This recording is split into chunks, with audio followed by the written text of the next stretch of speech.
Evening. Yes, I've got that. Thank you. Do you want me to? I kept the running order as the agenda. Are you happy with that? Because I can quickly rattle through the first few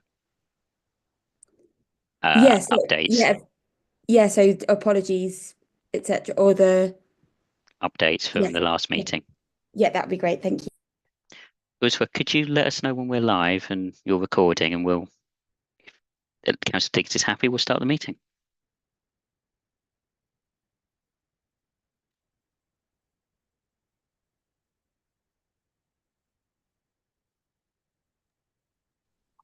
It says on my laptop we're live. I'm just reloading the YouTube page to double check. Nothing's coming up yet.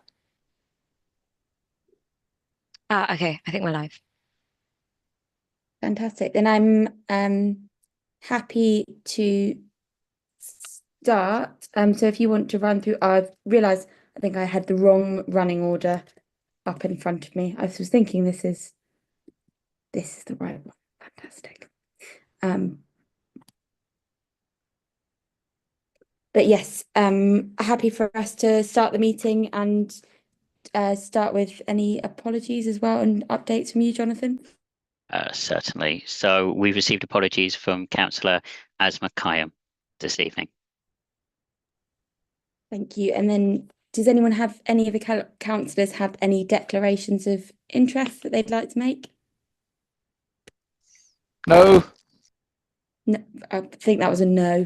Good. Okay. And then I don't have any announcements myself. I think if we're happy to move around, if I may move around the agenda a bit so that we do the items that we've got sort of officers and others here to speak on first, and then if we move items 4 to 6 to the end of the meeting, if I'm able to do that. Yeah. Yeah, Yep. fab. Doesn't need a vote. Brilliant. Okay, in which case we'll move on to the selective licensing implementation report. So I think we've got Councillor Smith and Courtney Bennett to speak on this item. So I'd like to pass to Councillor Smith and Courtney to introduce the item. Thanks, Livy. I just wanted to start off by saying, it's always got a slightly confusing title, the selective licensing scheme, and I think it puzzles people, because they can't understand what's selective about it. And I think that's because, for most councils, they select the area where the privately rented homes are in the worst condition and implement the licensing scheme in that area. Obviously, we took a very different approach in Oxford, and we're still the only council in the whole country where every privately rented home in the whole city requires that selective license. And we did that both because of the high percentage of people living in the private rented sector, not always because they want to, and what we knew about the poor conditions that were out there. So this is a really important area of work for the councils, making sure that those privately rented homes, don't have any illegal hazards in them, that they're safe for the tenants to live in, that they're well managed, both for the tenants and for the neighbours, and that they're managed by fit and proper people. I'd like to introduce Courtney Bennett. She's been with us a little while now, a new regulatory services manager, but this is the first time Courtney's been up in front of a scrutiny committee or panel. Welcome, Courtney, and it's Courtney's report, so I'll let her take you. All right. Yeah, thank you. Yes, it is my first, so please be kind. It was nice to meet you all, and thank you for giving me a little bit of time this evening, I guess, to walk you through year two. I will do my best to be brief for my colleagues in housing, as I know they have full reports. So hopefully, just want to quickly kind of touch base on key progress that we've made in year two, taking a look at challenges, and then what our focus is for year three, as well as briefly touch on the panel's recommendation from March 2024. So again, year two, what went well? For one, we had faster licensing processing times. We were able to cut that average processing time from 367 days in year one to 201 days in year two. So definitely a huge improvement, but of course, still work to do. We have 7,492 final licenses issued, and that's an 80%. So we're now at 80% completion, and 88% of applications have at least a draft license. So we're moving in the right direction. The creation of the residential regulation team was probably the biggest structural improvement we made in year 2. This team was made up from a merger of 2 separate teams, HMO enforcement team and the private sector safety team. And this merger ultimately improves efficiency and customer service in the private rented sector enforcement. And it also helps us coordinate enforcement better and streamline our inspection processes. With year 2, we also saw improvement looking at our enforcement inspection activity. In year 1, inspections were purely reactive, and we only completed 143 inspections. So in year 2, we launched a proactive inspection, and we did 239 proactive inspections and a total of 335 for year 2. What I think is an important stat, 70% of these properties that we did inspect had serious hazards. That's either category 1 or category 2, which really demonstrates, I think, the importance of the overall scheme. So with those increased inspections, we also saw an increase in formal enforcement action that the team took. And we actually doubled that number from year 1 and completed 62 formal enforcement actions. This included hazard awareness notices, prohibition orders, improvement notices, and emergency remedial action. And, I think the inspection and enforcement actions will continue to trend up as we continue and look on to year 3. So, of course, there were challenges. The major challenge was staffing. Recruiting skilled officers is a challenge, not only for us, but across the country, as there's a shortage in certified environmental health officers. And the applications team also saw a high turnover. We did have a successful recruitment last summer with the help of HR, and we were able to hire 3 qualified environmental health officers that have really made an impact and helped increase our productivity with our already dedicated staff we have. We are looking at doing another recruitment push this year to fill those kind of remaining vacancies we have. We did have some procurement delays that really set back the large-scale inspection contract, but those delays kind of, we're on a good track now, and that's going to start in April 2025. We also had some payment system hiccups. Won't go into the details, a bit boring, but basically some of our payment processes were perhaps a manual process, which of course ultimately impacts productivity and increases that time for review and issue of licenses. Now I just do want to briefly touch, before going into year 3, touch on the recommendation that was made last year at the 2024 panel when my predecessor Gail spoke before you all. The panel had recommended a tenant-focused communications campaign to improve awareness. The staffing constraints did limit engagement, unfortunately, but looking at data, we did see an increase in rent repayment order inquiries that actually tripled from 7 to 23. Still a low number, obviously, but I think that does show growing awareness. Also, we continued working with Justice for Tenants, which is a nonprofit, to spread awareness around the overall scheme and specifically around the rent repayment order. But what are we doing now? So we're currently working with our communications team and developing a full-scale communication campaign targeted at tenants, where we'll provide clear guidance for tenants, stronger social media and grassroots engagement, and also produce some multilingual materials to reach diverse communities. So we're actually 5.5 months into year 3, but looking at what are our year 3 priorities. Well, one, obviously clearing that backlog and getting a faster process time for our new license applications. As of September 2024, when that year 3 started, we introduced a 16-week processing target for new applications, and we are currently meeting that SLA. Number two, and probably the one I'm most excited about, is implementing a large-scale proactive inspection program, which we'll be launching next month.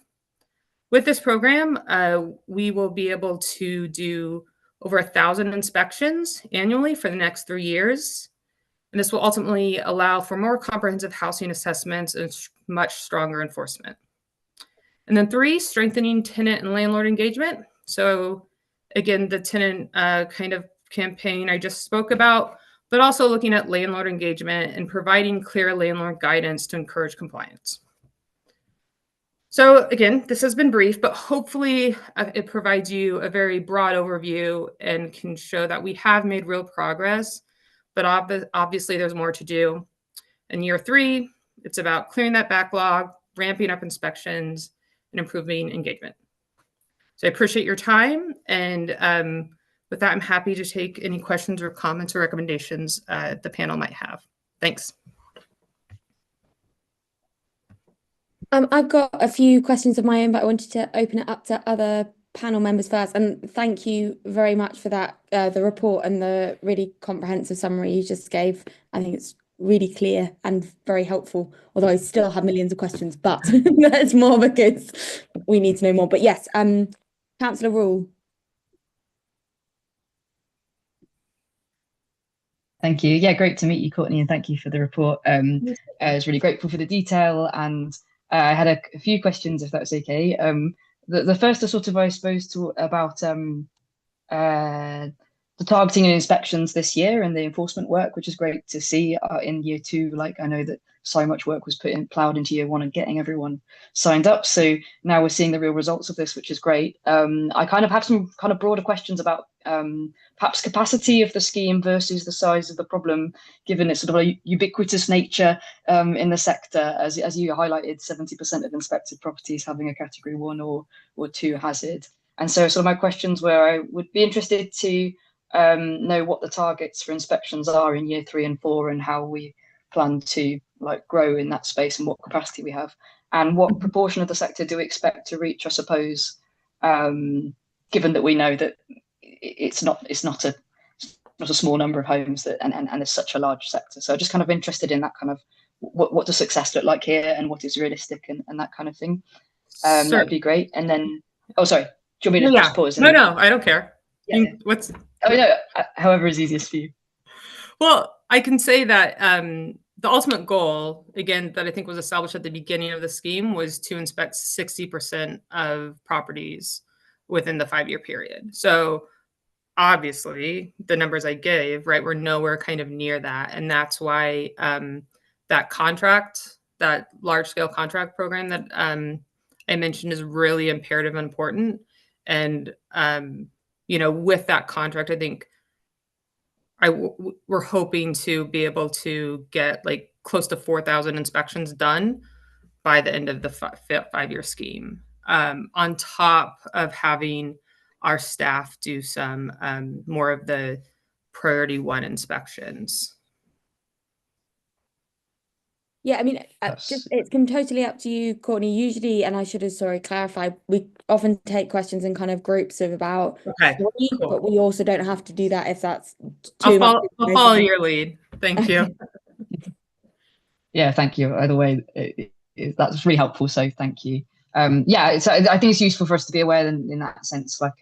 It is such great work, but obviously the size of the scale of the issue is so big. So So I see the challenge there, and I then therefore kind of was hoping to ask maybe also a slight question around how they're targeted, the proactive inspections, just out of interest. But then also the kind of second questions I was going to ask were just around the proposal from the panel last year around the targeted communications campaign. And I just wondered if you could speak to a little bit more about to what extent it was limited and what was done within that project, and did we meet with any tenants unions at all and that kind of thing, just to get a sense of what was done. And given that we're now 5 months into year 3, I just wondered how much of this plan is done already. I'm just a bit concerned, I suppose, perhaps that this was the whole of the first year, so much work went into communication with landlords about getting them to sign up the scheme, which was absolutely correct and right, but really to target and to do the work of getting people to come forward and do that proactive asking those most in need and making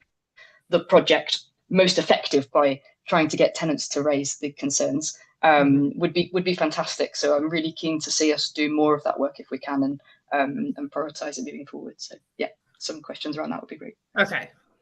So as it relates to, I think you had first asked like that priority list in terms of inspections.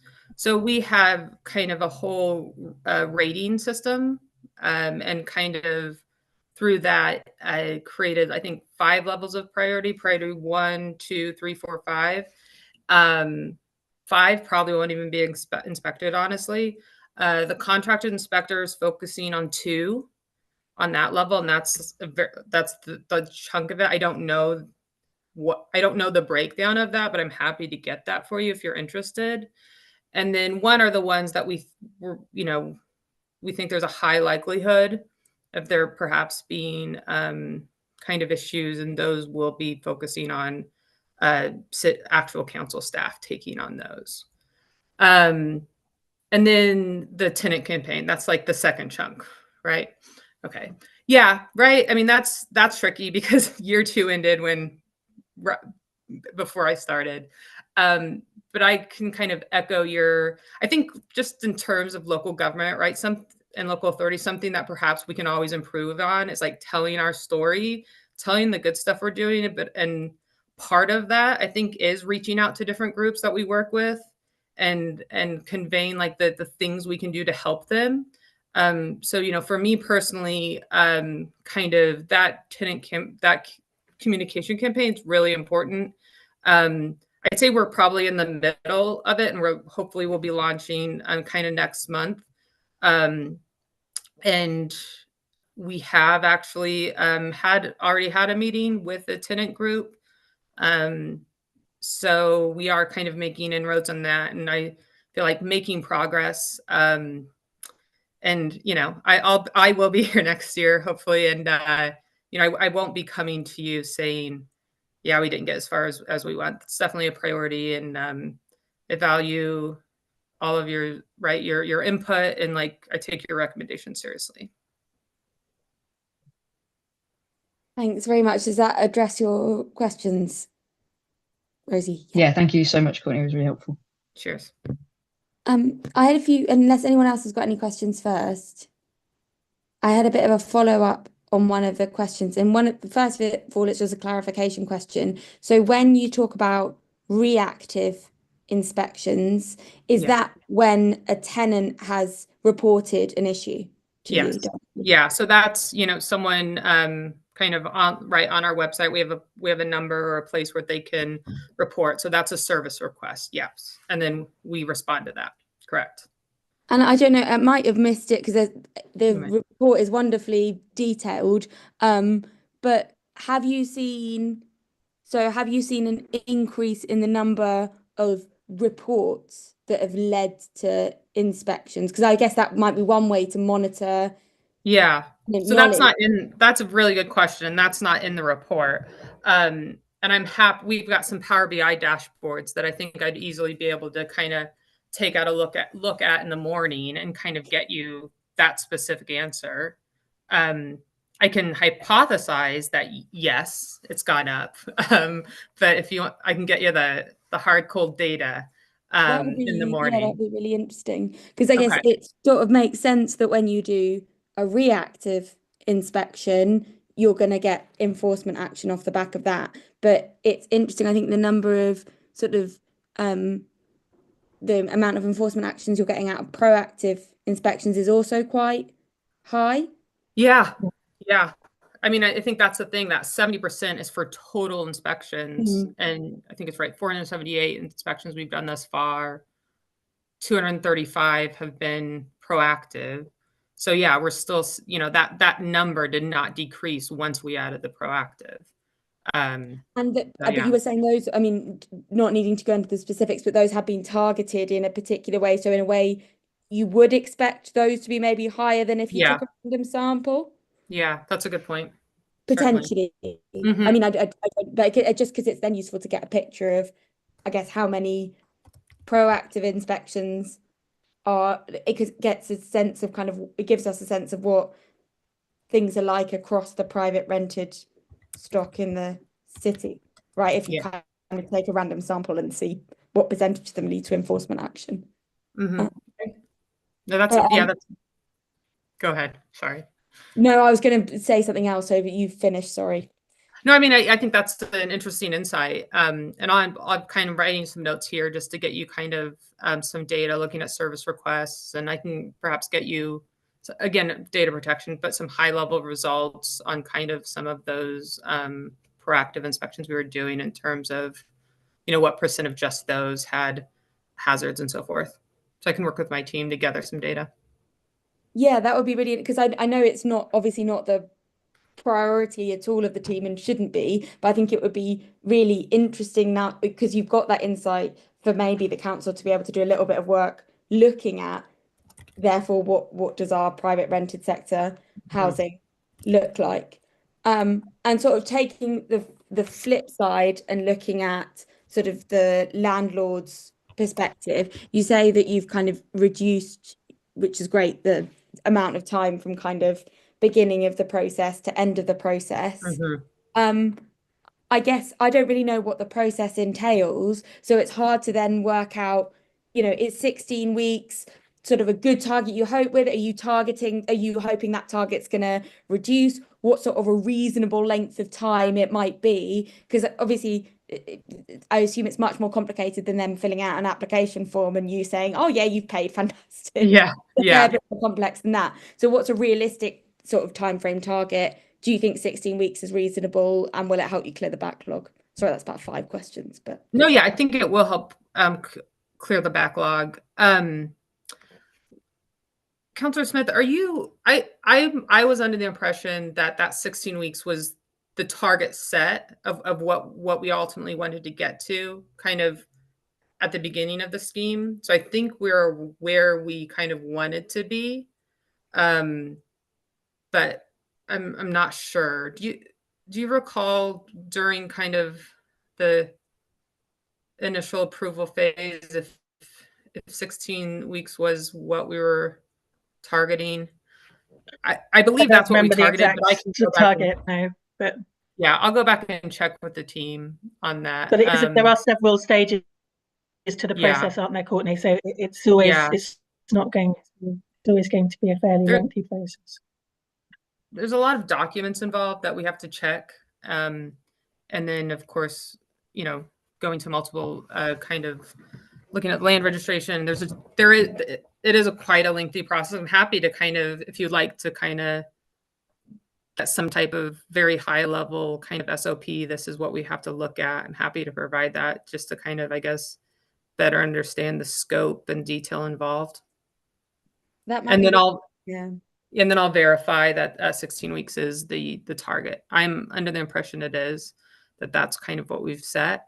But I'm always for, if we can cut that down, I'm always for that. So we have a really great application team that we work close with, and they're great. They're all about data. They're all about making improvements and kind of streamlining things where they can. So yeah, but I'll kind of verify that 16-week and then kind of just get you a very high level, this is everything we have to check, so you can kind of understand the process. Brilliant, thank you. Councillor Smith. Yeah, I just wanted to come in on your point, Chair, about getting that sense of what the situation is generally out in the private rented sector and the scale of the problems in terms of the hazards in properties. You said it's not very relevant or important, but actually, we are having to start to think about putting in the application to renew the scheme, because we have only got permission to run it for 5 years, and we're at the 3.5-year mark now. So I think that information would be very, very relevant in terms of making the case of all the job of work that's still to be done out there and the need to continue with the licensing scheme. We're also lobbying government to extend the period of time that we can operate a licensing scheme for. So, it makes no sense just having it for a 5-year period. 10 years or indefinitely would make much more sense. And does that sorry, just does that mean kind of on that point, because it's only for a 5-year period, will there be a point where applications come up for renewal? Yeah, there will So like be. individual application, and does that mean they'll all come back at once? Well, so but the actual application, the renewal date is based on that final, when we actually issued that final inspection, final license. So we won't have this huge bottleneck because it's taken us more or less 2 years to get through. So it'll be much more staggered than what we experienced when the scheme first started. Does that make sense? Yeah, that does make sense. Thank you. Cool. Councillor Rule. Oh, thank you. That was another thing I was hoping to ask about. So thank you, Councillor Smith, for mentioning it. I was going to ask, I meant to ask about how we manage capacity for, I guess, that second round. And also, great to hear that we're lobbying for the extension. Obviously, it makes complete sense. And I'd be interested to hear, what that looks like at the moment, that lobbying effort, and what we're kind of asking for. But yeah, I was just wondering about at what point do we have to start preparing for capacity to manage the next administrative kind of scheme of renewal, and how much would that eat into it, perhaps if we can't find like extra capacity, the current roles of enforcement. I suppose I kind of would be concerned if like the enforcement and inspections had to sort of lower in order to ramp up to manage the renewal of applications, given that most of year one was dedicated towards that. So I sort of kind of wondered how we're managing that, plan to manage that transition in capacity, recognizing all of the devolution changes ahead. It's hard to make clear plans, but any thoughts on that would be really helpful. Thank you. So the application team who handles kind of the front end is a different team from the people who do the inspections. So fortunately, like it won't be, inspections will not kind of go down because of renewals. And the application team kind of has I'd say more of a fluid staffing structure, and they're able to kind of ramp up when they need to. Like the number of staff they had at the beginning of the scheme and kind of now has decreased just based on kind of workload and so forth. And then on the kind of the scheme length, that's a part of the overall renters' rights bill that's currently going through Parliament. So that's just kind of one of the number of kind of things that could kind of be really beneficial for enforcement, for local authorities, but also just for tenants and citizens. Brilliant. Does that address your questions, Councillor Rule? Yeah, that was helpful. Thank you.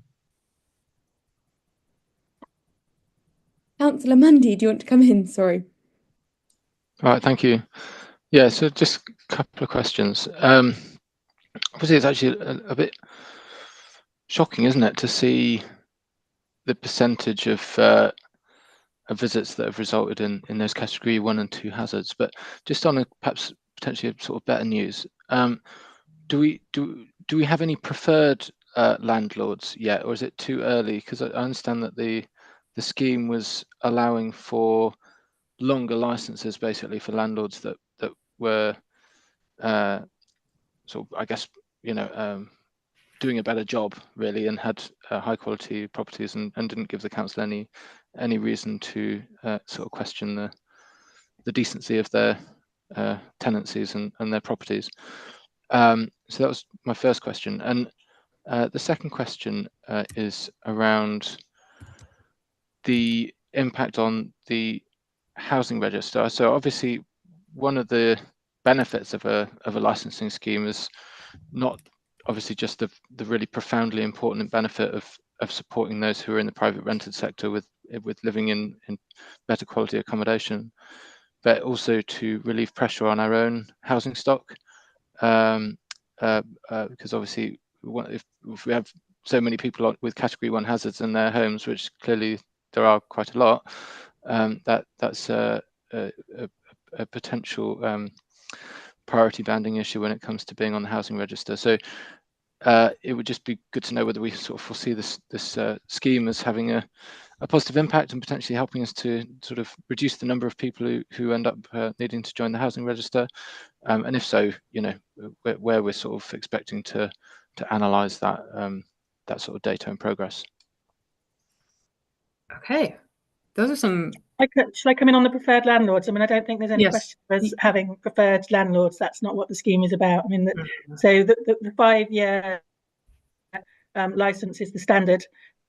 That is what is issued, you know, unless we have concerns about a landlord, you know, that don't meet the threshold for banning them. You know, it's not that we can say you're not a fit and proper person, we're not going to give you a license, but where there are concerns based on them not being compliant in the past, or you know, perhaps having other properties which aren't up to standard, then in that case we will put give them a license for a reduced number of years, and together with conditions to keep an eye on them and make sure that everything is being run properly. Thank you, Councillor. I should have phrased that the other way then, in terms of whether we have how many of those 10 landlords are then on the reduced timescale licenses as a result of them being a cause for concern. Councillor Mundy, I don't have that and exact data in front of me, but I can certainly kind of get that breakdown for you. Okay. The second question, I can see Richard switched his camera on, because it is about the interplay of you know, this work with housing needs. Richard, do you have anything to say about that? Well, off the top of my head, I don't know the answer to Councillor Mundy's question, but that is something that we could potentially go away and see if there has been any change in the number of people on the register with higher bands as a result of these certain categories, if that's gone up or down since selective licensing has come into place. I'm sure we can pull that data and provide that to the panel if that's helpful. I think that would be if that would help to sort of address your question, Councillor Mundy, that would be helpful. So, you know, it's good to get good news as well, isn't it? Hopefully that's good news anyway.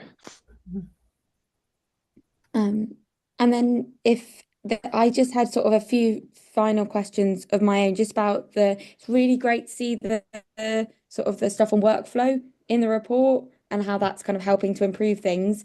And I wondered how that sort of fits in. So presumably if you do, I'm taking an assumption here that if you do kind of one level of intervention with a landlord, presumably if there then has to be a little bit of follow-up to check that they've done the stuff they need to do.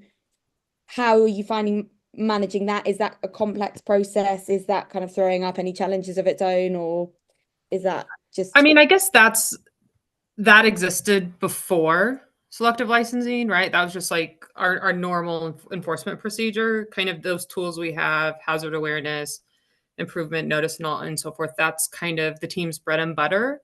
And we kind of use that corporate enforcement policy to help guide us in terms of what action we take. But there are some times where, you know, we might have to do a hazard awareness. And if we have a landlord that doesn't kind of respond to that, then what we will have to do improvement notice. But ultimately, like, the goal is to, right, whether it be improvement notice or a schedule of works, to kind of have that one action that we take, and then we see action from the landlord. But of course, that doesn't always happen, and then we have the tools in our tool belt to kind of help us get that action and ultimately, right, make the improvements in the house for the tenant, which is what it's all about. Thank you. So not seeing any more hands, should we sort of bring together any recommendations that have maybe emerged? I think I sort of had I guess, sort of a recommendation which Councillor Smith took in a positive way, about the sort of using some of our the pulling together the data from proactive visits to have a look at kind of to look at sort of the state of their housing stock in the private rented sector in Oxford. I don't know if any of the other things, I mean, you're going to send us lots of very useful things for us to have a look at, but I don't know if those don't need to be recommendations. Councillor Rule, yes. Thanks. I mean, don't expect it won't happen, but I was just thinking maybe it would just be good to just continue to have a recommendation that of the prioritised importance of the communication campaign to tenants and engagement with tenants unions and organisations. That'd just be nice, I think, just to keep that on the agenda. But thank you, and I appreciate the. Yeah. And maybe also to add on to that, have kind of a separate way of thinking about how we can track tenant engagement through whether there are any kind of indicators we can use to track tenant engagement as well to sort of assess the effectiveness of those schemes. So, for example, looking at the number of times that tenants contact us is one, it's not a perfect proxy, but is one proxy for doing that, I guess. So if we sort of workshop those recommendations, not in this meeting, and then get them into a written form. Yeah. Anything else? Not seeing anything. I did workshop those recommendations if you'd like me to read them out, just so members are clear what the panel has recommended. That would be wonderful. Thank you. Okay, so the first one was about receiving data from proactive visits to review the housing stock on the private rented sector in Oxford. And the second one was prioritise the media campaign and to track tenant engagement and review the success of said campaign. Is that roughly where we're heading with that? Yeah. Brilliant. I think that sounds positive. Thanks very much. Brilliant. And then I think just say really thank you so much, Courtney, for your time and your detailed answers and everything, really. My pleasure. I think you're not down for any other reports. No, I'm not. I could also say you're welcome to stay, but also good evening and enjoy the rest of your evening. Great. Cheers. Thanks so much. So we're now going to move on to item 8, which is the Housing Ombudsman Complaint Handling Code self-assessment. So I'd like to welcome Councillor Smith again, Neris Parry, Bill Graves and Kat Mays to help us on this item. I will pass to Councillor Smith first of all, and then happy for you to sort of, for everyone to contribute as and when they wish to the introduction. But yeah, well, so I just kick off by saying I think this is an area where I think we've really upped our game recently since Kat has been in post. I've been really impressed with the rigor she's brought to processes around this, as well as the quality of the responses which I've seen going out to tenants in response to their complaints. Whether we've upheld them or not, and mainly we're not upholding them, but they are still getting a very detailed answer, which I think shows that we have listened and to what they've got to say, and that addresses everything that they've got to say to us. So yeah, I think Kat will probably take us through the report. Yeah, thanks, Kat. Thank you, and thank you for those words, much appreciated. Hello everyone. So the report today is regarding our self-assessment against the Housing Ombudsman's Complaint Handling Code. So this is something that we carry out at least annually, and it has to be published on our website as well as submitted to the Ombudsman. So a bit of background, the Housing Ombudsmans have had a complaint handling code now for probably about 3 or 4 years, I think. But it was the 1st of April last year where the Housing Ombudsman Code became statutory. And therefore this self-assessment is now, rather than being a nice to have exercise, it's actually a really key part of our complaints handling. So the last one was done in March 2024 and came past this panel. Since then, we have updated it to reflect the progress we've made and to evidence that we've made that progress. It's not just confirming to the Ombudsman that we are doing these things, it's showing them that we are wherever that's possible. The self-assessment is a point-by-point breakdown of the complaint handling code. So for every point, we have to confirm that we are compliant and give a bit of context to that.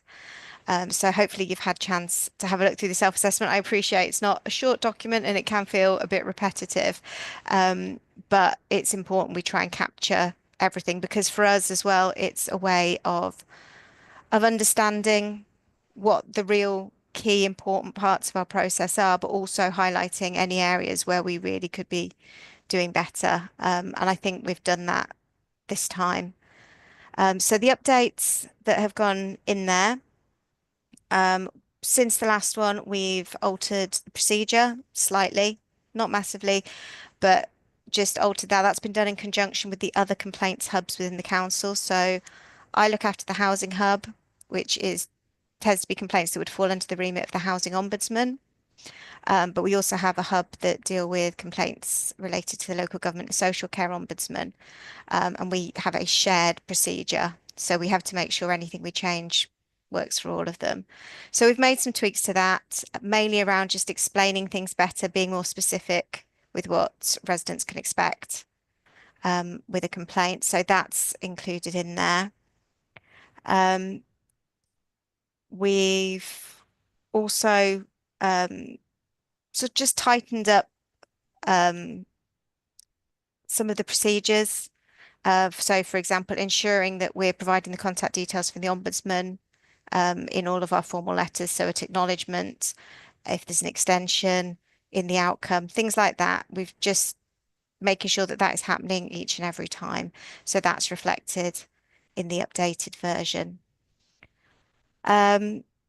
There are some things that we've flagged up that are areas we can improve upon, and I'll discuss that in a second. But the long and short of it is, having done it and gone through it line by line, we are compliant with the Housing Ombudsman's complaint handling code, but there are areas where we could be better. And I think mainly those are around the points at 9.3, 9.6, and 9.7. So these are all quite linked. It's all about reporting and transparency, and whether that's reporting internally, reporting to cabinet, reporting to our residents. And those are things that are mentioned in last year's complaints handling annual report as areas that we already know that there's more we could be doing. So for the coming year, we're looking to work towards more resident involvement within our complaints process. So looking at perhaps having a panel of residents to review our processes that we report to, that can work with us on identifying trends and service improvements, and just having a regular level of engagement. We're looking at sharing our insights more frequently. Currently, we publish things in Tenants in Touch quarterly.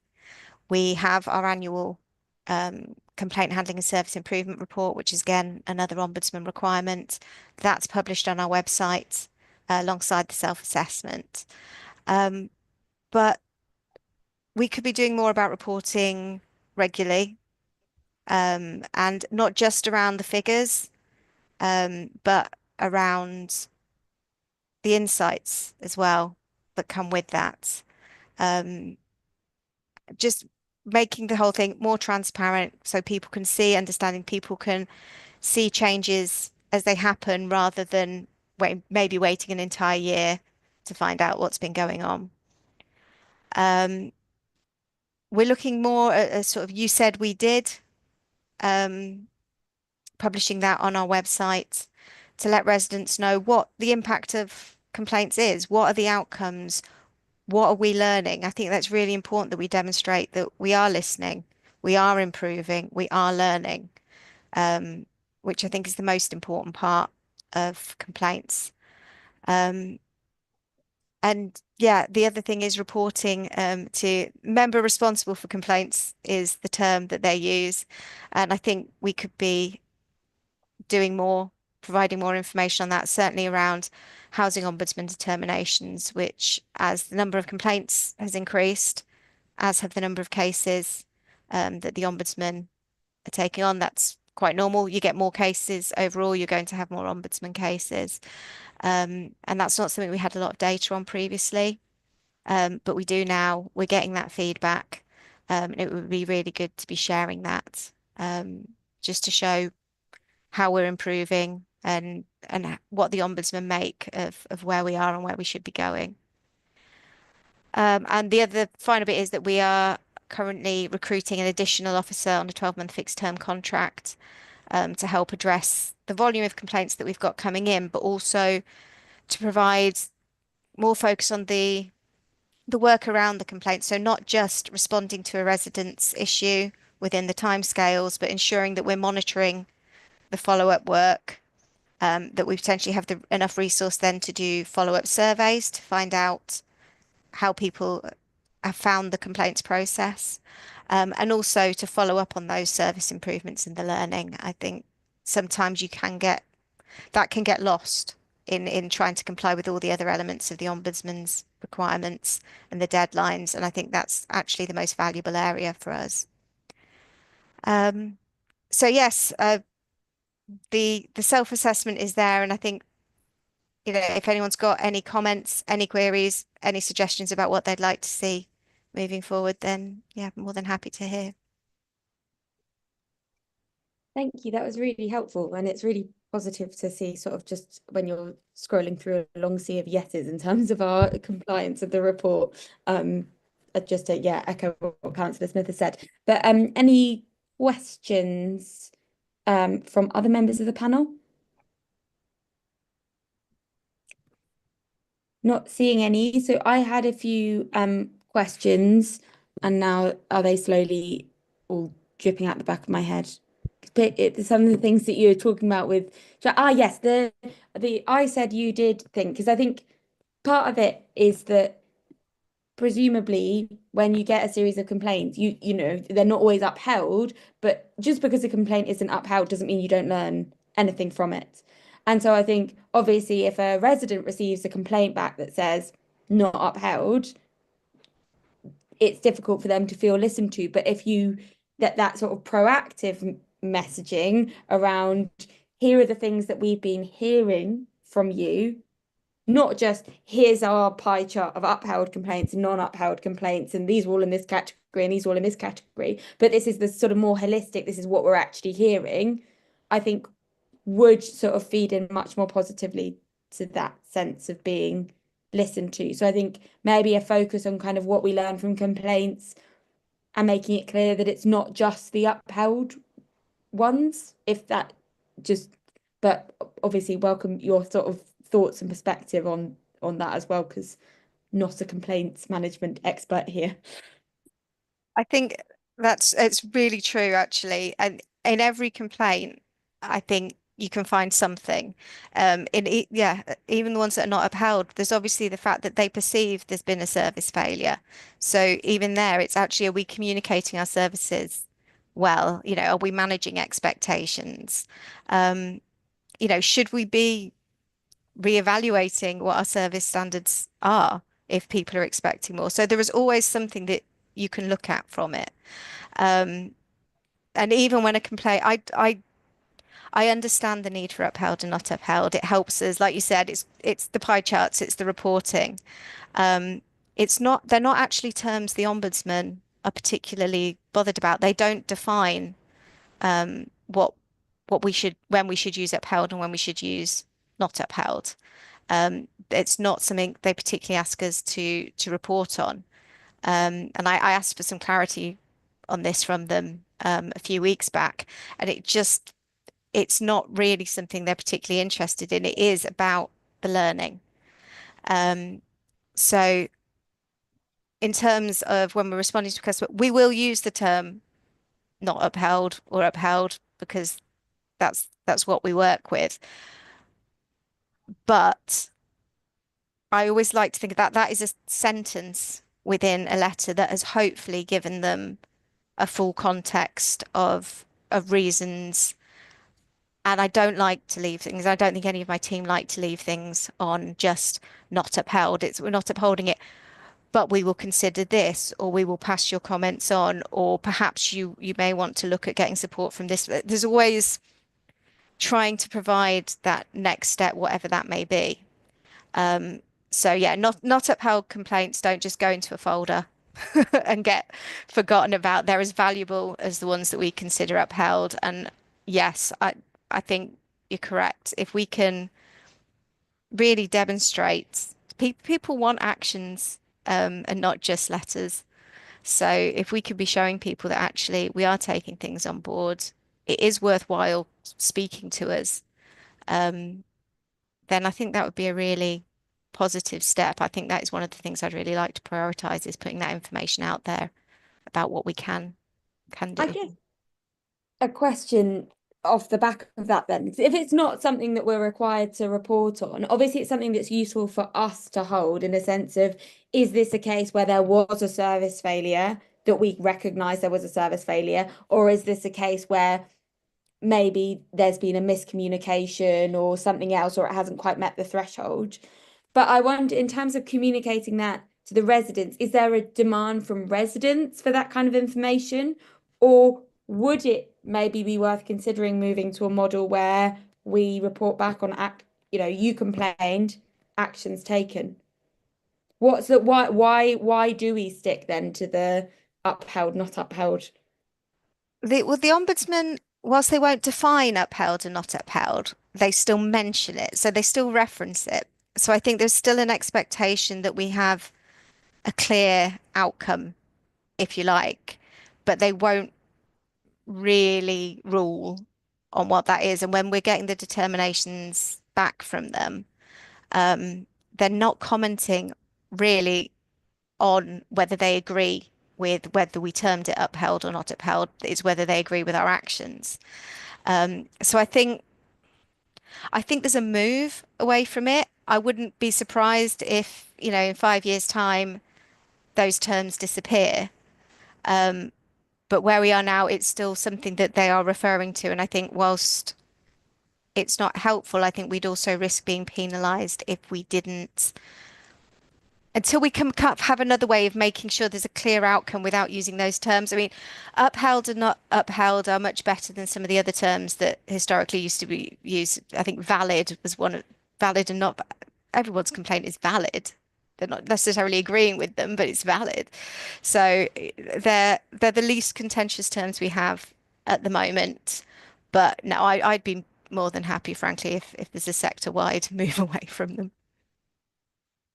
Thank you. That's really helpful. And then just my final point is a really boring one, and it's one we've talked about in previous years, and it's one of the things you pointed out as room for improvement. I think it's one of the things we maybe haven't totally got right, and it's all the issues about the MRC and the governing body, and the complexity of the fact that the governing body, I think previous iterations, when we said we can't, that's not what we do. We're a scrutiny panel, but we obviously do need to scrutinize them, because obviously this is written for a big landlord, and it doesn't always feel like it's written for a big landlord that's a council, because it doesn't always feel like it quite maps on. So it makes sense that we see that, and we are, in some senses, we're kind of the MRC, but we're not, in that we scrutinize the data. But then technically, the leader of the council, as I understand it, is meant to be also being reported to in scrutinizing this data, which makes sense as they're the member responsible for complaints. But obviously, it's Councillor Smith who's probably got the closest oversight over the service area. And then we've also got this complex interplay between then us and the cabinet. And I don't think, I think I totally see your point there about transparency, because it's then difficult, because you've got all of these different reporting mechanisms. And I mean, it might be that it's impossible, but I just wonder if there's a way to streamline it a little bit, or kind of redefine it a bit, because at the moment it's like, for example, the MRC and the governing body must receive regular reports. Well, we're receiving that, usually, and I don't know, maybe council, I don't know, maybe cabinet does as well, but we look at the complaint handling reports. I don't, does cabinet see them as well? And is that, I mean, should they, etc., etc. But it feels like if they're not, then yes, we are kind of, I think we are within compliance, but yeah, it's a bit fuzzy. Yeah. So it's the term regular. They haven't said how regular is regular. So Cabinet obviously gets the annual complaints handling and service improvement report that has to go to Cabinet because it has to be published alongside a statement from the governing body. And it wasn't until most of the way through last year that we actually got confirmation from the Ombudsman that they consider Cabinet to be the governing body. So it took quite a while to get clarity on that. And a lot of local authorities found similar situations where I just don't think they didn't, we were not the type of registered providers they had in mind, I think, when they set it up. So technically, we are doing it regularly in the sense that it's happening every year with the annual report. But that doesn't necessarily feel like it's in the spirit of what they're wanting. So I think we haven't quite hashed out what, like you said, what the best mechanism for doing it is. We don't want to bombard people with information that isn't particularly useful. We don't, want to make people sit through endless I can talk about complaints for a really long time, as you can probably see. I don't want to make people have to sit through that more than they need to. But at the same time, I want to be transparent. We should be sharing, warts and all, what we're doing. Because, like I said, if things are going in a certain direction, it would be better for everybody to know sooner or later. If people have comments, the quicker we can get that feedback, the quicker we can implement things. So when they've said regular, we are technically doing that, but like I said, it's room for improvement. I think, certainly from within the team itself, I'm happy for us to report to absolutely whoever wants to hear from us, however often they want to hear from us, depending on what people think is helpful, really, which is a bit vague, I appreciate, but I think we're happy to work with councillors and the members and find out what everyone else wants when they want to hear from us. Thank you. Oh, I can see your hand now. Just on this point, have we, and I know it's a bit weird giving feedback in this direction, maybe because they oversee us as a registered provider, but have we provided some feedback to the housing ombudsman on the fact that these regulations are complicated and confusing and not necessarily great for councils to have to follow? Not because we don't want to, but just because we're having to contort ourselves in weird ways in order to sit within them properly. But yes, anyway, Neris. Yeah, I think it's a really fair point, Councillor Diggins. I mean, this is a sort of reflection not just within these codes, but against and across all of the consumer standards, is that there is a level of complexity for local authorities just by the very nature that we are not an RP dealing only with housing that just reports into a board. We obviously have a much broader remit, and our councillors have to look after many, many more things. So sort of fitting ourselves into that in a compliant manner has, I think, been a challenge probably to the RP sector within a local authority setting. Nevertheless, we are required to find a good and clear way. So that's very important. So, I mean, I'd be happy to take recommendations, in terms of regularity, etc. But one suggestion, just to reflect on, is as part of our kind of developing work in the tenant reset space, we are hoping that as part of that we will form a group of residents, like Kat mentioned, actually, that will review our complaints with us. I mean, they are one of the most important groups, of course, to review those complaints. And the structures for that, sort of those structures around tenant involvement, as brought to Cabinet in in December, and I know this panel kind of had a good scrutiny of those, will eventually sort of feed into a tenant and leaseholder board. And it's very likely, depending on what tenant feedback is that Councillor Smith and myself will be, invited and answering to that board. So that, again, that may be a route for regular reports. I just wanted to just sort of put that out there as a possible suggestion. We can report more regularly here, but at the moment, yes, we're going once to Cabinet with that annual picture. So anyway, I just thought that might be a helpful reflection. I think that would be really positive and quite exciting, because also with complaints, the people that we are also ultimately accountable to are our tenants. So if they don't think we're doing the right thing, then that's also something that, needs to be had in itself. So I think that sounds really positive. Once that's all kind of going, I think that would be really positive, and something where the regularity would be really important. I think it's just that question of also emerging trends falling into the kind of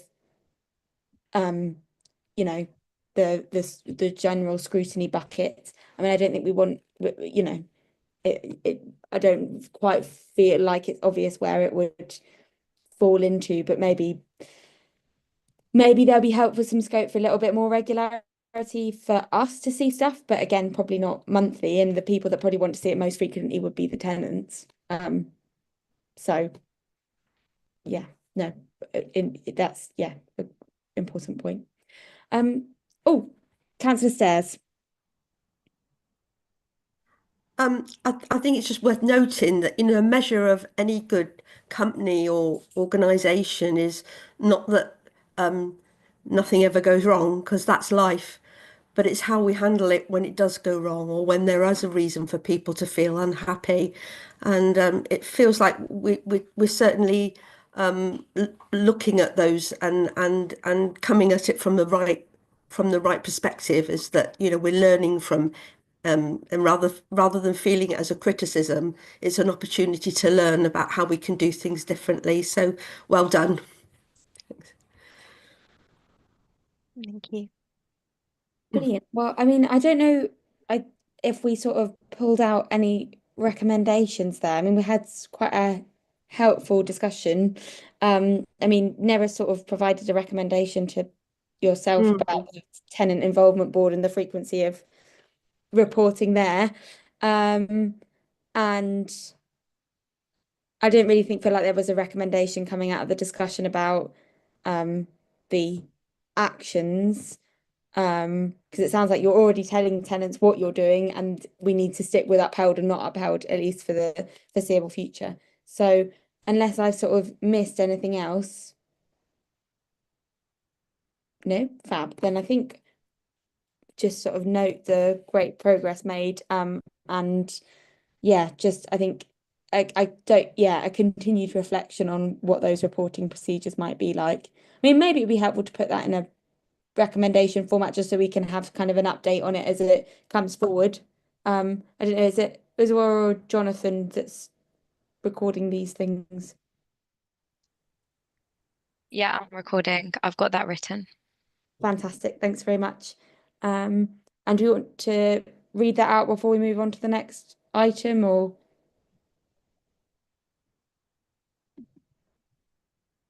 I don't have the recommendations in front of me. Jonathan?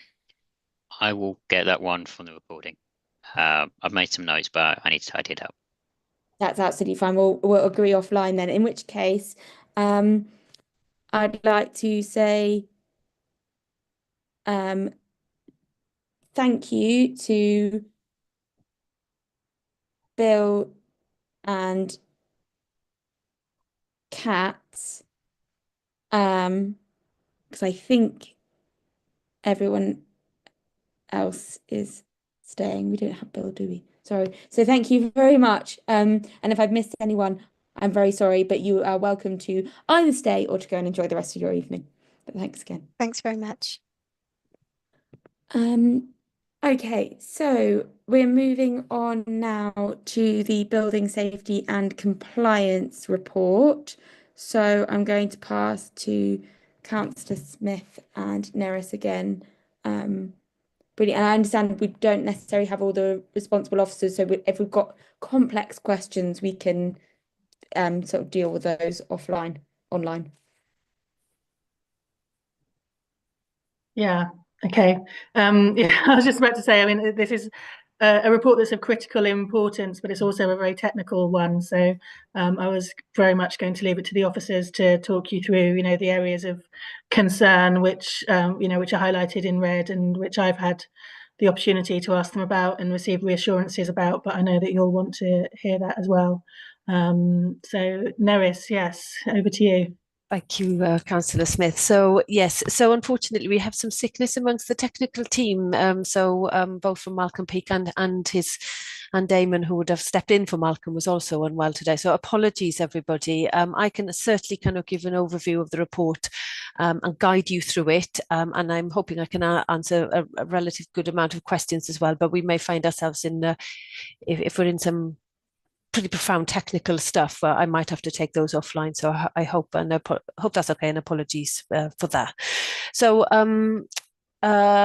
very important report, an area of significant work really over the last year for the HRA asset team within property. So I'm really pleased to bring this report to you, and also anticipating that this will become a regular report to this panel kind of going forward, as is required, and as we would like to do in terms of transparency, etc., in terms of our performance. So the report sort of talks about, there's an executive summary that guides us really through the top line messages. Overall, there is a lot of positive work in the report. We are compliant across a number of key areas, acknowledging that there are some areas which are just under the threshold, and then some areas that we are carrying significant challenges in. I think it's just as a sense of journey, I guess, for us. There have been challenges over the year with the kind of pulling together of the data. There's a lot of manual work that has to happen in order to pull that together. Increasingly, our kind of exploitation, I guess, of QL is improving, and we are able to pull that data off in a sort of more systematic and in a more efficient way, which is an improvement, but an ongoing journey. I should say that, and that would allow us to sort of have that more real-time kind of monitoring. As part of our QL development as well, is we're developing something called a contractor portal. So a lot of our compliance work is done by ODS, but some of the work is done by third-party contractors that we procure, and via a contractor portal they will be able to upload their data into that portal, and again we'd be able to extract it in a more systematic way that would certainly be more efficient for officers. So just wanted to sort of, these are some of the things that sit behind this reporting that, they may not be the most interesting things, but they are critical in terms of our accuracy and our kind of efficiency in this space. So, and obviously in building our confidence and your confidence as well in that. And then very importantly, last point here on the data is the development of what we call our auditing kind of regimes. So whilst we collect the data from a number of parties, part of our kind of next steps are to roll out a auditing framework really, where we will be checking that data. So we would be doing a check and challenge really into all of the areas to ensure that that data is as it's presented to us, and that would be just pretty standard activity, but something that we would like to develop more of kind of going forward. That's a little bit of background. I won't read through the rest of the report, but I will just pull out some of these key areas that we may just want to just quickly reflect on. Yeah, in terms of paragraph number 3, where we are talking about EICRs and domestic electrical safety, we're at 94.6 on that front. There's a very important journey on this one. So we have moved our EICR testing down from 10 years to 7 years to 5 years. That has been, we have pushed really hard in the last year to bring that regularity down in line with better and good practice. So whilst we are not 100% compliant on a 5-year cycle, we have made huge progress in this space that isn't quite reflected in that very particular statistic. So I just wanted to draw attention to that. There are some outstanding properties that are not in compliance at the moment. And sometimes the EICR testing team has to work very hand in glove with our housing management team to support tenants to allow us access to their properties, to do the inspection itself, but also in some cases to carry out quite intrusive remedial works. And that requires quite a lot of support sometimes. And that is an ongoing piece of work where we have got additional staff in that space at the moment to support tenants to work with us and to allow us that access. So I just wanted to just draw some attention to that one.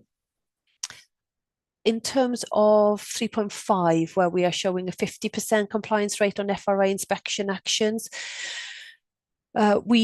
last June and July, we carried out a significant reboot of our FRA activity in this space. And what's happened in this very particular quarter is a lot of the medium-term actions have fallen just out of compliance. So what you see here is was quite a significant drop in where we are in terms of the delivery of those actions. Just to provide some assurance, there is a huge amount of work happening in the background in terms of clearing those actions. But at this moment in time, we're in a little bit of a low point, and we're anticipating over the next quarter and the coming quarters that will absolutely improve just in terms of assurance. And we have taken on a new corporate fire safety manager. She started with us 3 weeks ago, and this is really her key area of focus in terms of what she's been asked to prioritise in her early weeks. Fire alarm testing, it's showing relatively low. We had a blip during the quarter, but that's an area that has improved. And I think I will try and clarify this point around lift safety best I can, because it's showing in 3.8 as 94.5% compliance. We are confident that the actual inspections are being carried out. There is a second part to this compliance where we are required to be in receipt of certificates to prove that inspection is carried out. And there is a lag and has been a problem in that kind of demonstration of certification, which is causing that area to show as underperforming. That's been addressed, and we are hoping that will kind of come into, starting from February, we'll start to improve that picture going forward. We have a bit of a drop in terms of lightning protection. We've got 3 areas that are requiring significant remedial works. As you can see from the report, some of those works actually have already been carried out. This is a Q3 compliance report, so it's a little bit out of date. Works are then also scheduled for April for the other one, and major works are kind of just waiting for responsibilities on the final one. And I think this, my last comment then on all of this is decency standards. That's a key area of work. We have a rolling stock condition survey rolling at the moment.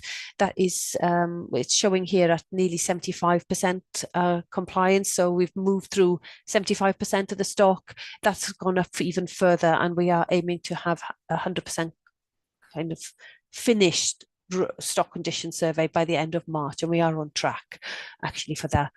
That is a really critical piece of work that feeds into the capital programs and starts to really direct us in terms of where our capital works need to happen. So, and obviously it's a key area of scrutiny in terms of compliance. So I think that I've pulled out the main areas. So in summary, significant work done, further exploitation of QL to be done, auditing to happen, and yeah, broadly compliant with some areas of challenge. So I will pause there, Lizzie, and I will do my very best to answer questions. Yeah. Thank you. So yeah, I mean, it's really interesting because this was really interesting to see, and I think it'd be great if yeah, if we could see this with a little more, because it's really I really interesting. I think it's the points that you pulled out. The only one I was interested in, you might be able to explain this a bit further or might not. One of them, the remedial work, says you can't do it yet because they're trying to work out it's with the lightning protection, but you're waiting confirmation of responsibility. Is that because there's kind of shared ownership or responsibility, or? No, I suspect that I will take it away to be absolutely sure, but I think confirmation of responsibility, as in who is going to carry out that work, whether it's the kind of work that it can be done by ODS, or whether it is so specialist in nature that we might need to procure it from a specialist provider. So I think they are probably just confirming that. But I will double check for you, Councillor Diggins, that that's absolutely correct. Yeah. Brilliant. And then another point is on the damp and mold. It's talking about how 11 tenants that you've installed 37 smart link systems, each which have multiple damp monitors.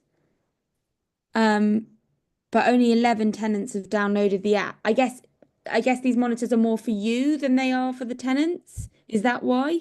Yeah, so where we have had to do significant damp and mold work in a property, we are required to, and it's also considered best practice for us to install these smart links so that we can ensure that the works that we've done have been effective, and that we are able to then monitor, whether the damp and mold is recurring, for example. So it is really for us as part of our ongoing monitoring of a property to use that data sort of back in the office, essentially to monitor.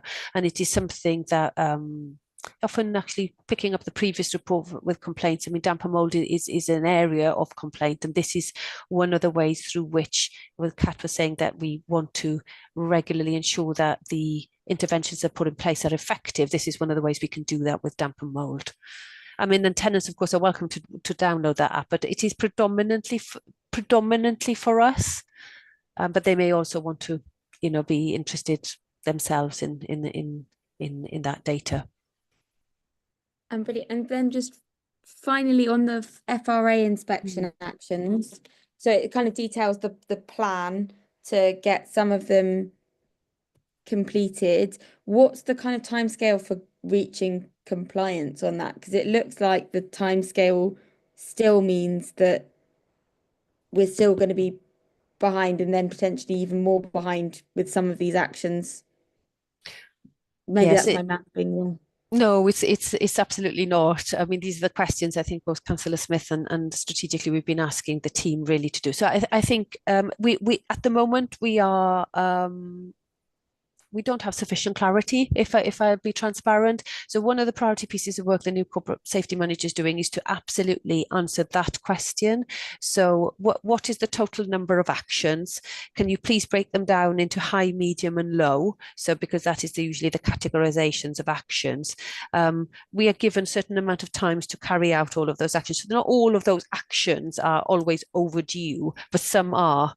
So we just want to differentiate between the two and then track those that are overdue in terms of their risk factors, but also their due date.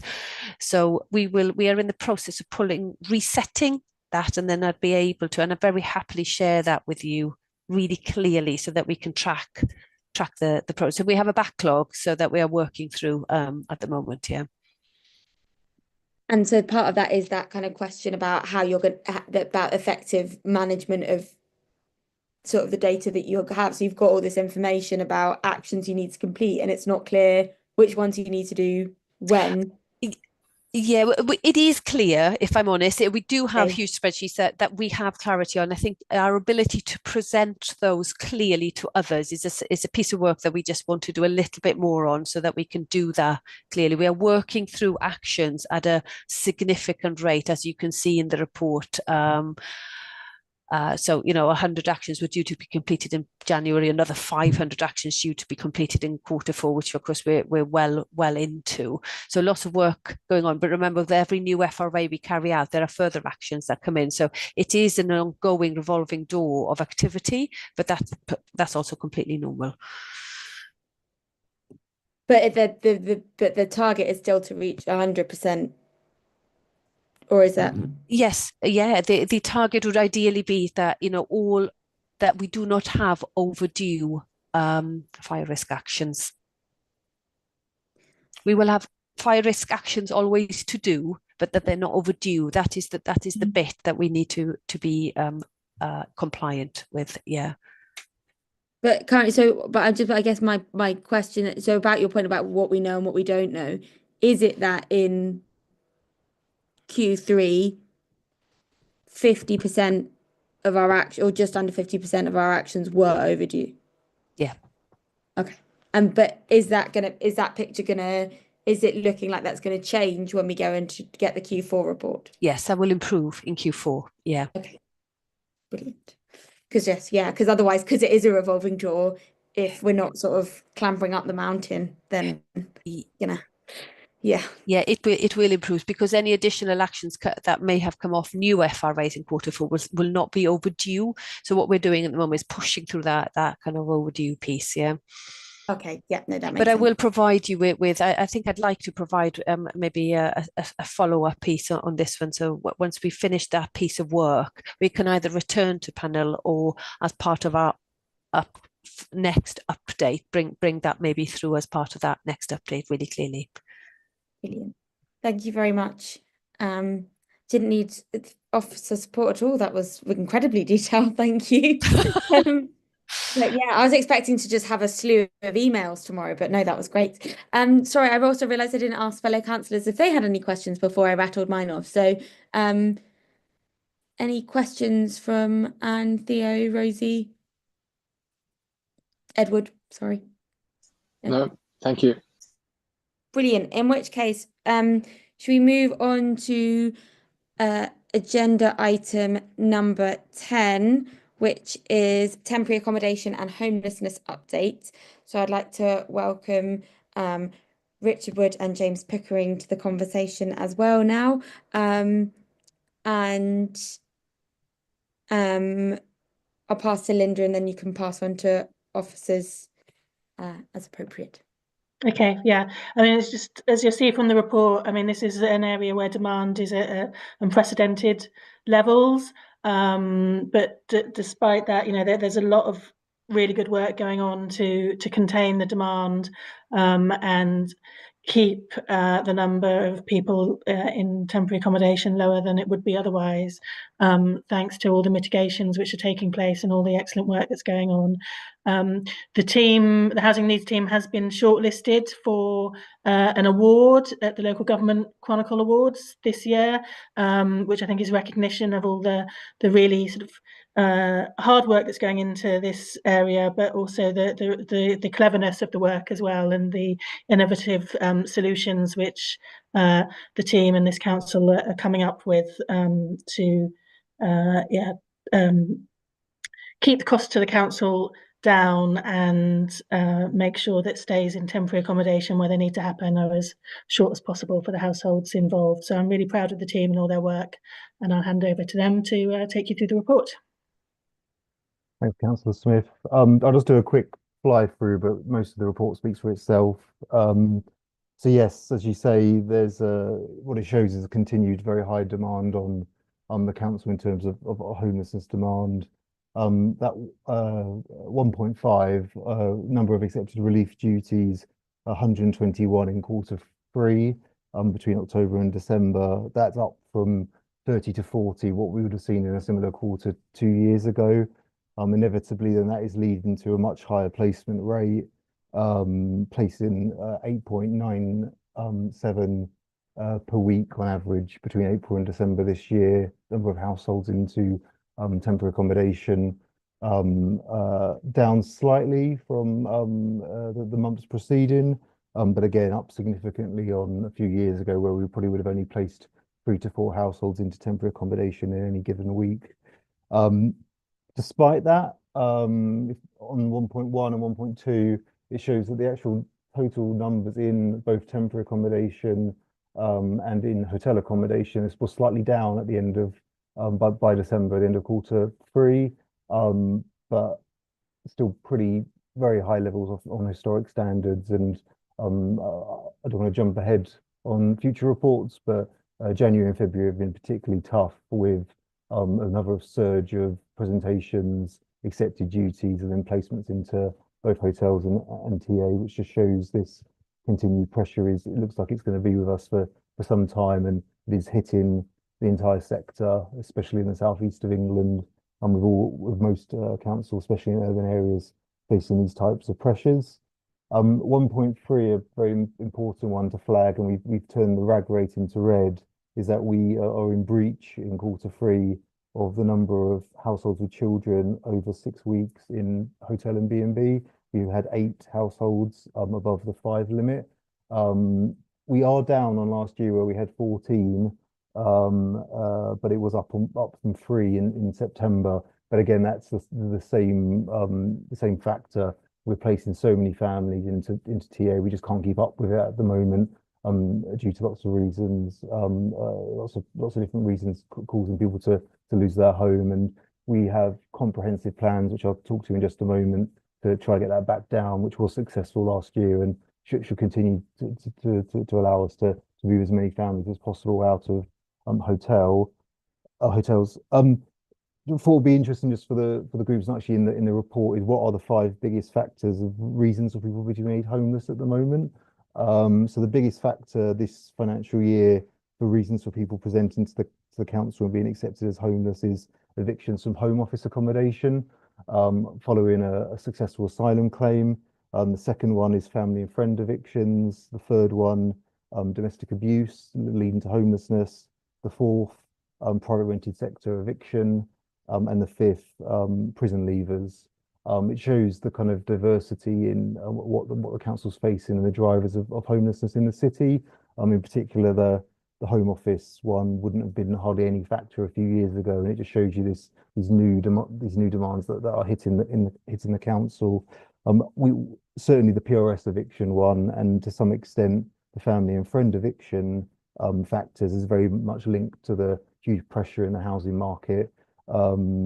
Very high rent increases at the moment. ONS are reporting the annual rate of rent increase in Oxford at the moment is 8.8%, the highest on their data set since records began. And that is a major driver of then evictions and homelessness. And the second half of the report just then updates on then all the work going on in my team and across the council to try to mitigate all this and to ensure that we bring numbers down in temporary accommodation and try to prevent whenever possible. Good progress has been made pretty much on all of those mitigations. We've invested in our prevention teams. That's all successfully deployed now with extra staff in.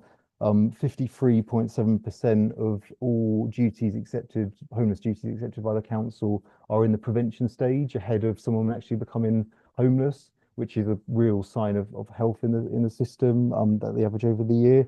And even better still is that of those accepted prevention duties, 62.8% are successfully prevented, which is a real increase on previous quarters. So just shows you the good work and that investment doing really good stuff. But even that isn't enough to stem the flow at the moment. We also continue to expand our temporary accommodation stock. We're leasing more from the private rented sector through PSL leasing. We continue to review and where there's opportunities, move over stock from the HRA in-house and from registered providers, bring that into temporary accommodation use to try to lower hotel use. And we are about to go live on our new procurement framework for B&B and hotel rooms, both to bring down price and to increase quality. That's due to go live in April. And then I suppose finally, it's just then getting people out of the system again and rehouse them permanently. That's also, we've had some really strong progress and performance in that area.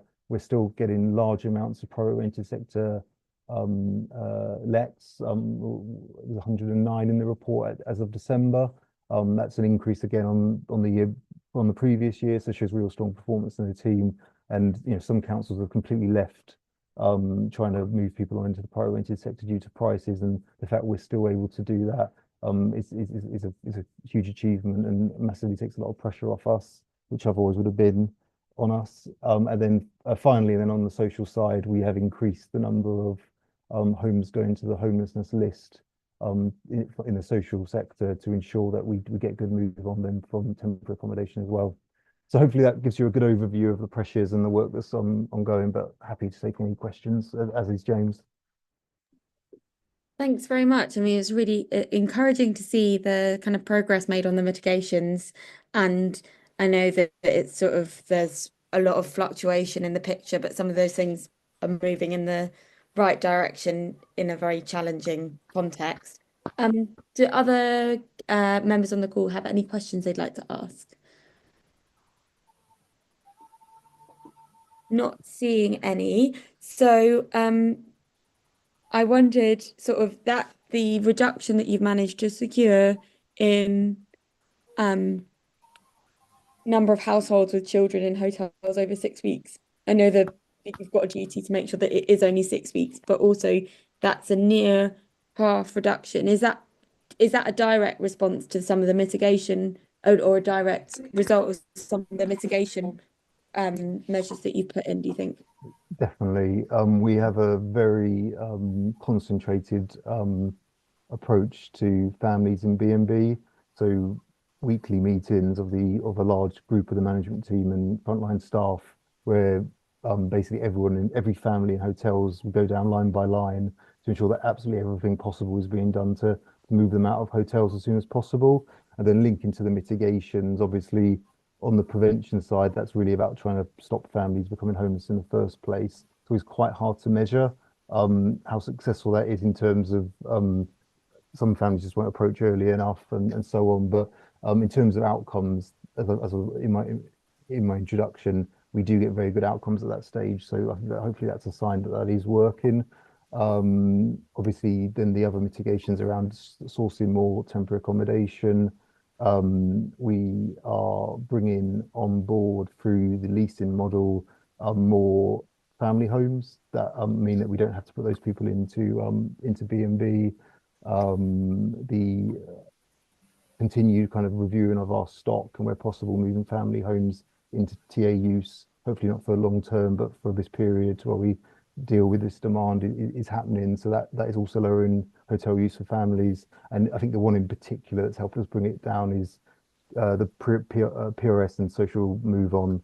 Ensuring that we have good amounts of move on means that we get people out of hotels as soon as possible and whenever possible under that 6 week limit. So yeah, that's how we've been able to bring it down. It's also why, although it's still higher than we would like, we stopped it, increasing further. It's only through basically throwing everything at it we've been able to do that. And it's a very tough picture because as soon as we move one person out, one household out, often they get replaced by one or two more. So it's a constant battle.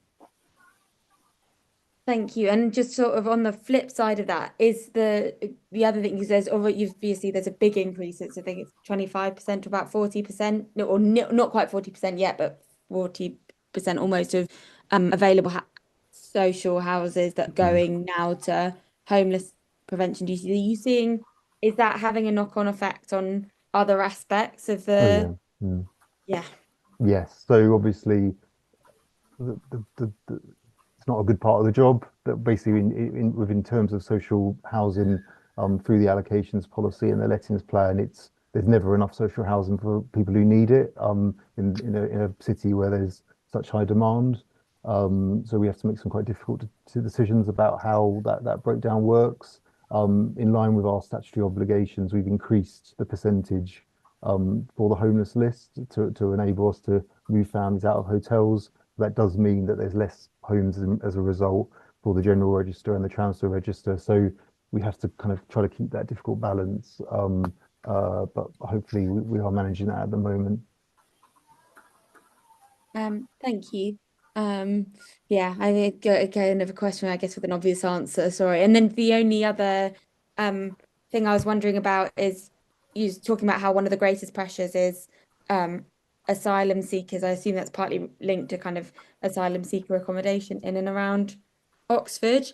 Yeah. Is that, do you think, is there therefore that going to sort of, obviously the problems with rent increases is going to continue, but is there a sign that that will decrease as decisions are made on applications? Or do you think that is that just going to be another baked in ongoing pressure going forward? Yeah, it's hard to predict that one.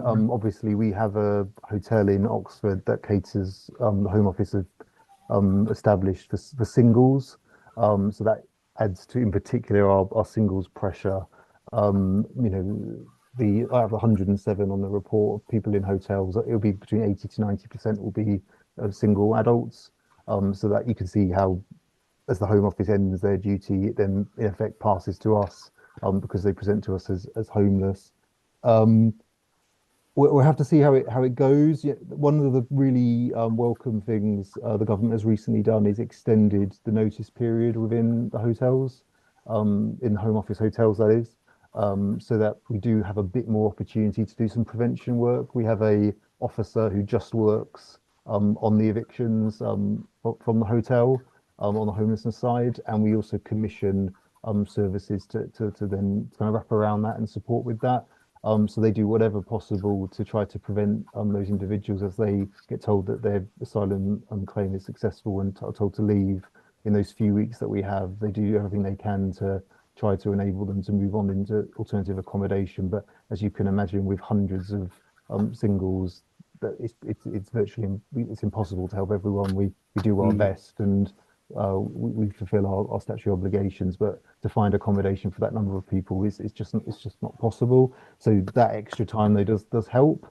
In terms of the kind of long term, it really is probably will be determined by national policy. Obviously, the government wants to move away from hotels, and the speed of that will determine when the hotel shuts, and when it does, that will take off that pressure. They are moving to a dispersed model, and I don't have them off the top of my head, but they have really high targets for establishing dispersed units and across the whole country, including in Oxford. Um, uh, from our own expertise in house around the housing market in Oxford, I think they will really struggle to reach those numbers in Oxford, because they are in the same market as you will understand, and that we struggle in, and to source that number of units in such an expensive market will be difficult for them. So these are all the factors that will basically determine the long-term trends here. You know, if the hotel shuts, it will drop. If their targets are hit around establishing dispersed units within the city, then that will be an ongoing thing for the future. But we'll have to kind of wait and see, and obviously we can provide updates to the panel as that becomes clearer. Yeah. Perhaps it's worth just underlining that it's the increase in the rate of processing since June that has increased the pressure on the council. Before June, you know, there were people waiting there, not getting decision notices. There's the same people stuck there, unable to move on with their lives. And, you know, the rate of decision making really has sped up since June, and the knock-on effect of that is they're presenting as homeless to the council once they're evicted. And it's a complicated picture because it's really positive in a way that those decisions are being made faster, and because some asylum seekers in Oxford have been waiting for, or across the country have been waiting for over a decade, I think, in some cases, which is, you know, awful. But also it's obviously having this effect on the council here and our ability to provide for them. So it's a bit of a double-edged, or not, yeah, double-sided issue. But anyway, well, thank you very much, Richard and James. I think you're now welcome to go and enjoy the rest of your evening, because I think we're going to move on to item 11 now. So thank you. I think that's us as well. Oh, is that you as well? I'm so sorry. Oh yeah, it is. I can't read. Right. Well, sorry for the premature goodbye. Let's move on to item 11, the housing complaint case of the Ombudsman. I mean, the report's pretty comprehensive here, but I don't know if anyone wants to give some words of introduction to this one. I don't. I'm happy to just just to summarize, if that would be helpful. As you say, I think just to summarize, so this is a review from the local government and social care ombudsman on a case that happened, sort of started in 2023, where we made a number of errors and let down a client quite badly. We've set out in the report kind of what happened. You know, there's no point trying to kind of sugarcoat what happened. What we have done is use that report to drive out service improvements and to make sure that some of the errors that happened can't happen again, because the mechanism for them to go wrong doesn't exist any longer. This report was a recommendation or a requirement of us as part of the ombudsman, along with a number of other actions that we were required to take, and they've all been now completed, and we will report back to the ombudsman that we have kind of done that. And they were, when we spoke to them, they were fairly comfortable with our response. I don't know if there are any sort of specific questions around it. I'm more than happy to kind of to answer any if there are. Thank you. I'll just ask if there are any other questions from other members of the panel first.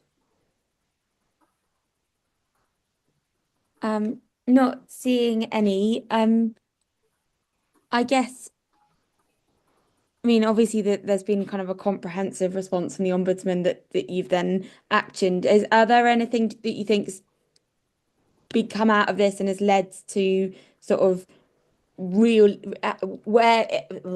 let me try and phrase this right, but kind of service level rethinks about how we approach some of these things, and you know, are those processes now kind of in a process of review to see if they're working and things aren't being missed through the net?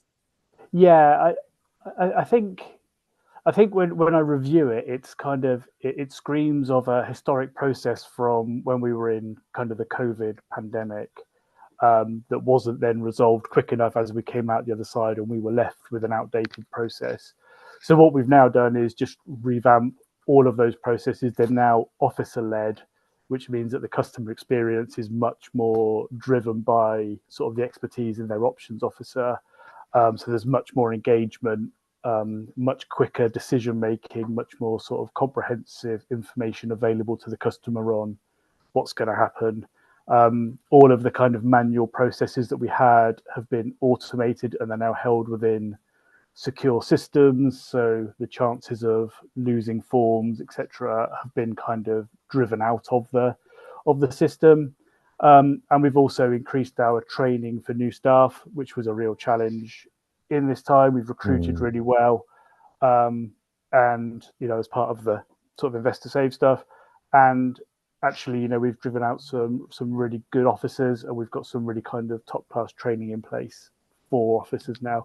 And I think that shows in kind of the performance figures for housing needs. I think you can see that they're improving, and it's a shame this happened, and we're very disappointed.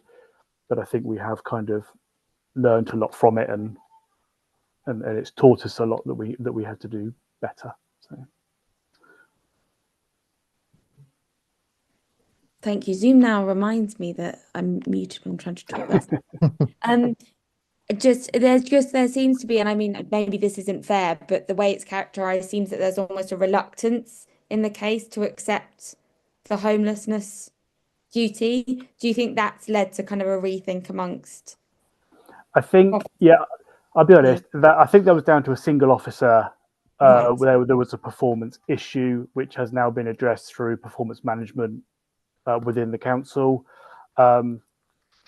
So I think there was, I think it was a single item that went wrong, and I think there was a single point of failure in there that we have addressed. I don't think it would happen again with the management oversight and training that we've now got in place for those cases. And I think the oversight would be anything I would just emphasise and add. In this period, we had this, you know, as the last report described, this huge increase in demand, all customers pouring through the doors. At the same time, we were really struggling to recruit as officers just naturally kind of left or moved on to other opportunities. And that was the kind of perfect storm then. We've overworked team leaders trying to keep the show on the road, largely doing a good job, but I think they completely missed then what the service this one customer had with the officer. So we've got much more robust supervision now, so that this kind of stuff gets dealt with early and can't happen again. Yeah. Thanks very much. That's really helpful. I don't have any further questions. So I think at this point, unless anyone else does, we can wrap this one. Oh, I did work out how to turn that off. But anyway, wrap up the main items and go back to our kind of things at the beginning of the agenda. So thank you so much to all of the officers and Councillor Smith for coming along. It's been really helpful and really useful to hear all of your insights. Thank you. Pleasure. Thank you. Thank Thank you for moving the agenda around for us. Thank you. Good night, everyone. Good night. So now we need to move back to the minutes. Is everyone happy to approve the minutes of both of those meetings? Yes. Are there any big updates on the work plan, Jonathan? Not so far, Councillor Diggins. Celeste and I and the Director of Housing will be working through items that have previously been submitted, and of course, as I said, we'll be working through with Neris Parry just to review that. Fantastic. And then the I think penultimate item is about the report back on recommendations. I mean, these are reported in the report, so I don't, unless there's anything additional you'd like to add, Jonathan, or any questions people have, then. Not at all, Chair. As I said, as you've rightly said, these went through to the relevant cabinet meeting at the end of 2024, and so there's been no additional updates since that meeting. I think all of them, from my reading, all of them have been accepted as well with a comment made, so that's really positive. Yes, they have. In which case, we just need to note dates of future meetings, dependent on approval at Scrutiny Committee following annual council. That will be on the 7th of July, 2025. So thank you all, and thank you all. If I guess we'll have new committees next year, so it's been lovely to work with you all over the last council year. So thank you. And thank you particularly to Jonathan and Isra as well. But yes, good night. No problem. Thank you. Thanks, Chair. Thank you.